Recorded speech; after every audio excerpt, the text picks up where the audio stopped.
Hello' দোস্ত, প্ৰথমত মই ডিম এটা ভাগি লৈছোঁ আৰু স্কুললৈ মই দিবলৈ বিচাৰিছোঁ। টিফিনত কি দিম চিন্তা কৰিবলৈ এটা ৰেচিপি বনাই দিওঁ। অলপ মই মিঠাতেল এড কৰি দিলোঁ টাৱাত আৰু প্ৰথমত আমলেটটো মই বনাই ল'লোঁ। আমলেটটো বনোৱাৰ পিছত ধুনীয়াকৈ যেতিয়া আমলেটটো ফ্ৰাই হৈ যাব তেতিয়া ইয়াত ব্ৰেড এড কৰি দিম। মই টিফিনত দিবলৈ মানে একদম টেনশ্যন হৈ যায় জানেনে, কি দিম এনেকুৱা লাগে।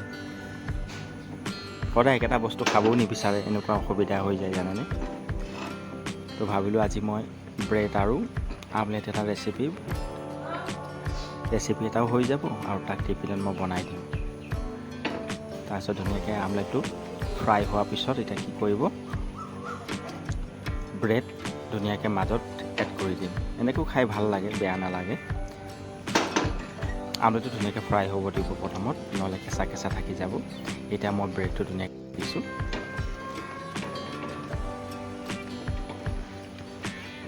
অকণমান টাইম ফ্ৰাই হ'ব দিব আৰু এতিয়া মই মাজত কাটি দিম। মাজত কাটি পেলাই এনেকৈ প্ৰেছ কৰি দিম মই ধুনীয়াকৈ।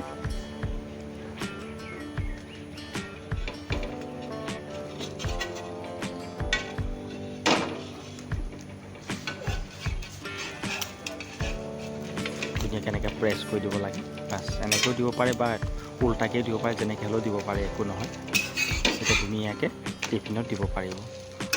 নহ'লে কি হয়, এটা বস্তু সদায় খাবলৈ নিবিচাৰে। তো সেই গতিকে মই এনেধৰণে এটা ৰেচিপি বনালোঁ। যদি চচ থাকে চচ দিব পাৰিব।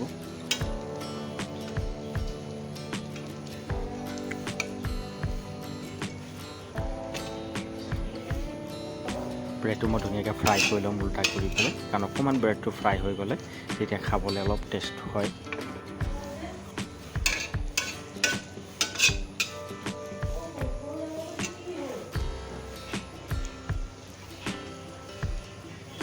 আৰু এনেধৰণে ৰেচিপি পাই থাকিবলৈ হ'লে আপোনালোকে ছাবস্ক্ৰাইব কৰিব নাপাহৰিব।